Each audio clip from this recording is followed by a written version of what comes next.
I love that song. Good morning, beautiful people. On today's weather report, I have a segue from the global report because it's a time that we finally fix employee pre-boarding and onboarding in 2025. So let's all make this resolution going into next year. So no more employees showing up on day one and their equipment is not set up. That is so stupid. It's so easy to do. We just have to be intentional about it. No more employees having lunch by themselves on day one. There's not a sadder scene than walking into the lunchroom and that employee sitting by themselves and there's a clique of employees sitting at the table next to them. It looks like a scene out of Mean Girls. So definitely recommend that you bring them out to lunch. You make that day special. Also, let's not have them sit in front of a computer to do all day HR training. That's not a good first day impression.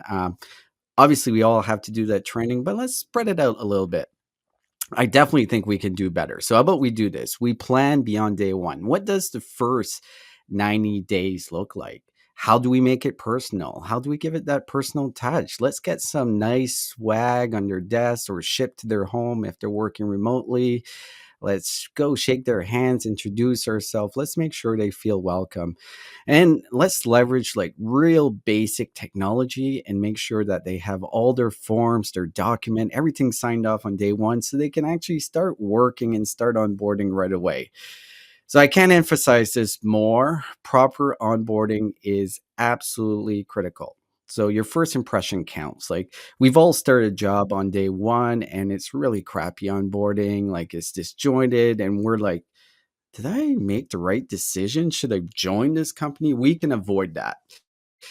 Also, if we onboard them effectively, it makes them productive quicker, which I think we all want as a business, right? And the other thing, poor onboarding is the number one reason top performers leave. So we spend all this time on attracting and getting them on board, then we give them a crappy experience when they start, like, of course they're going to leave. So, strong onboarding process isn't just about welcoming new employees, it's about setting them up for long term success. So, HR, let's fix this shit in 2025. Let's do onboarding right. That's the HR weather. Let's get to the panel. Is it cold? Yeah, it's cold. It's like minus 20 Celsius, which What the hell is, does that mean? Like 4? He's not doing the weather anymore because it's just always cold. Yeah. It's always cold. It's always cold here. How But does does Serge do one? Do you anyone? drink non-alcoholic IPAs by the fire? Like I Joel. do. Definitely He had alcoholic, six though. six-packs. He had 36 non-alcoholic beers. That's right. Well, if we compare the alcohol levels in Canada to the US, it's a pretty big difference. So I it would went take I went to school years. Buffalo, man. Those Molson Triple X's, whoa, dude! You have 1 or 1.5 of those, you're good to go. You're done. Well, it Guys, was great. You're boring me. You guys was need to great in stop college. talking about beer.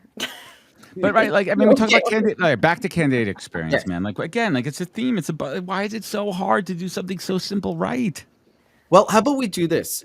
Anyone with a horrific onboarding experience of anywhere where you work? Does anyone have Yeah, these? well, I tell this story a lot because it's a good one. But essentially, I was being onboarded and I had to wait 3 weeks to meet my manager. Okay. And I was also, it was remote. And I also was asked in like, that onboarding doc of like all your information and do you have allergies? And I filled out, I don't eat gluten or dairy. And course. the next week, I got cupcakes delivered to me that I couldn't eat. Huh. And I was just You like, had one job. I was like, I'd rather you not have sent me anything than to have received cupcakes that I couldn't eat, that I had to give away. Dude, why And don't you it's give them just to me? kind of like, if you're going to ask me for my information, then use it. Like, don't just ask me and, require me to put time in to your stupid survey that you don't even read. It's ridiculous. Let's not name that company. I'm not, but We'll all go into they're not doing Danielle's so well. LinkedIn right now to check out who she Yeah, is. yeah. Well, That they is- did that I wanna yes- know- They did that I wanna yesterday know on in- my post, right? Well, I want to know in the chat. Let me know in the chat. Give us a heart emoji if you have had a bad onboarding experience at a company. That guy right there. Shout out to my man Jason, Michael Wallace, the legend. Love you, buddy. Also, So I will say if you don't want like the negative flack, right? Like you just said, oh, go to her LinkedIn profile, whatever. Like, yeah, you could probably figure it out, maybe. But at the same time, it's like that's all the more reason to just treat people well and like to It's not that execute. hard. It's not that Yeah. hard. It's not that hard. The example I just gave, it's not that hard to do it the right thing. If you're asking somebody to do something, use that information. Like it's not rocket It's science. crazy. I had an onboarding experience at a recruitment agency that's not on my profile. Maybe there's some of those employees listening right now, but I was onboarded with another person, and she was brand new to the area, got a little bit lost on the way to work, and we were onboarded by two, let's just say, up-and-comers. Goons. And they publicly embarrassed her and said, why are you don't I think they said, don't ever come to work late again. This is a red strike against you. Wow. Guys, she just moved to the area and got lost. Like, this is how you're gonna put her in her place in front of me? Welcome. I was like, dude, this is, and I even said it. I was like, guys, come on. I was like, dude, it's her first Weak. day. I was like, you seriously gonna be like that? And then I should have known within 3 months of working there, they had hired and fired 5 people because it's classic, Yikes. old school recruitment agency. But I'm like, how does doing things like that, like those are red flags? And I think candidates, people who are getting hired, look, they may still be interviewing at other companies. They might still have other interviews going on. So like your onboarding is just part of the recruitment process still. If they get another offer and you treat them poorly during the onboarding, they might just go with that other offer. I've seen it. No, I've seen it. yeah, Man. happens all the time. What do we have? So we've got a couple people. So Casey looks like has had a bad experience. And then Danielle, it's terrible when you walk in on your first day and nothing was prepared for you. I didn't have a workspace on my first day. I've had that. It's terrible. You're like, where do I go? What do I do? And it's an initiative by whoever hired you. That's your job. It's to What happened onboard to the person you hired. welcome buddy?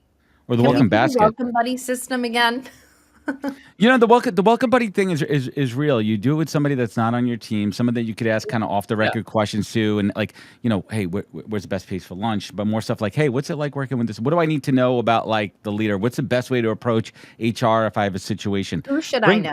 Who should I know? HR. Let me tell you something. I'm going to give you a real quick story. 2006, working at Sirius XM satellite radio. My boss at the time, Debbie Ernst, the first day I was there, and we're talking about 3 floors of a giant corporation, she spent 2 hours and walked me around to everybody and introduced me to everybody sitting at their desk in the company. It was the best thing she ever did. I was able to go up to those people. They knew who I was, and I thank her for that. And if I'm ever back in a big company, which I don't think will be ever, that's what I would do, and I recommend it. Take that time and walk that new employee around. Make them feel welcome. Make those introductions that you've already established. Transfer that relationship power. It's not that hard. You hired them. Yeah. You hired them. How about onboarding remote employees? What else should you do that's different than in the office? I don't know about that. Slack? Slack, yeah, set them up on Slack. I think to your point, Danielle, I've only ask worked for their with information Yeah. and send them something nice. Like send them swag. Obviously, don't send them a cupcake that you can't eat, but sending them swag, all of that stuff I mean, is to definitely Adam's- should. To Adam's point, make introductions. Yeah, make And digital yes. virtual introductions. Introduce them to set up people who are coffee close chats. to them.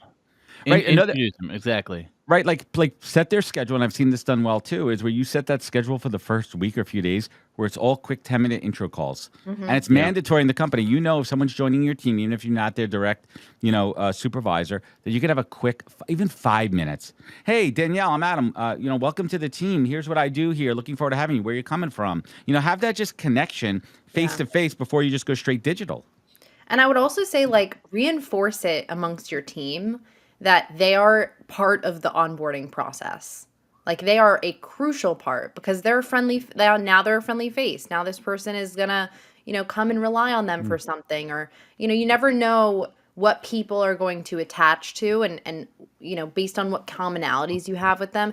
I mean, it's so important to just be nice. Be nice. It's not that hard. Even I like agree. take our friends up in Canada. It's in their DNA to be nice. It They're is. born with it. They're born with it. But I mean, I will Unless say we get annexed by the U.S., but there are so many remote work experts out there. I've been on several lists of like top 50 remote work experts. I would go check out those lists and find those people and their content. One of them, Rowena Hannigan. She's amazing. Yeah. Well, Yeah. Serge, let's keep the tradition going here. It's our last show of 2024. You're a big part of this show here. We love you over here. Wishing you a happy and a healthy holiday. But give us that one intention for 2025. Focus. I Daniel think San. 2025, instead of diversify, I'm just going to focus on what I can do. There's a Ooh. couple things that I just gotta just kill it in I love that. 2025. So I'm excited. Focus. Yeah, I love it. cut the noise, right? Like cut the noise. It's guys out there, practice saying no, right? Practice saying no to things that are draining your energy, that are draining your power.